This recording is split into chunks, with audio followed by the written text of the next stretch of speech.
No longer can we assume that a high school education in Boston is enough to compete for a job that can easily go to the college-educated in Bangalore or in Beijing. No more can we count on employers to provide health care and pensions and job training when their bottom lines know no borders. Never again can we expect the oceans that surround America to keep us safe from attacks on our own soil. So what does this mean for you?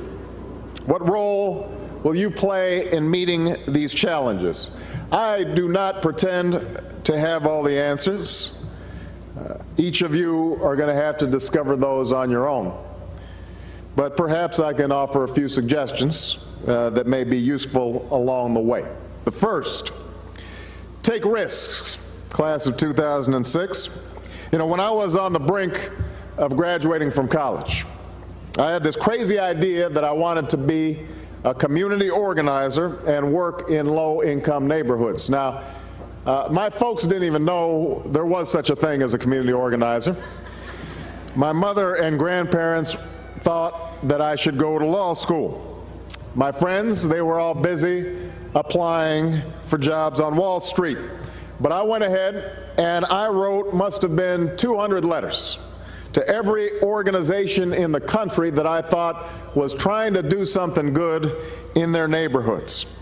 And finally, there was this small group of churches on the south side of Chicago who wrote back and offered me a job helping them deal with the consequences of steel plants that had closed and put thousands out of work. And the churches didn't have a lot of money, so they offered me the grand sum of $12,000 a year plus a $1,000 car expense. And so I bought an old beat-up car for $800, and I packed up my belongings, and I got out a map, and I started driving west to Chicago, a place where I'd never been and where I didn't know a single living soul. And about halfway between New York City and Chicago, I stopped for the night at a small town in Pennsylvania whose name I can't remember anymore. And I found a motel that looked cheap and clean, and I pulled into the driveway, and I went to the counter where there was this old guy doing crossword puzzles. And I asked him for a room. And as he was filling out the information, he looked up and he asked me where I was headed. And I explained to him I was going to Chicago because I was going to be a community organizer. And he asked me what was that. And I explained to him that I was going to be working in low-income neighborhoods, trying to set up job training programs and the like. And he said to me, you know, you look like a nice, clean-cut young man. You've got a nice voice, he said. So let me give you a piece of advice. Forget, what do you call this? Community organizing. Forget about this community organizing business. You cannot change the world, and people will not appreciate you trying. What you should do is go into television broadcasting. I am telling you, you can make a name for yourself there.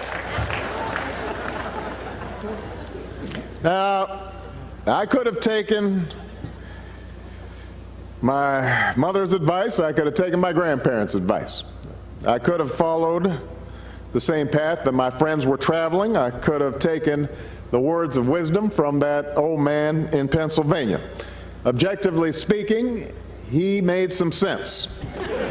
But I knew that there was something in me that wanted to try for something bigger. So don't let people talk you out of doing what you think is that bigger thing. Listen to what's in you.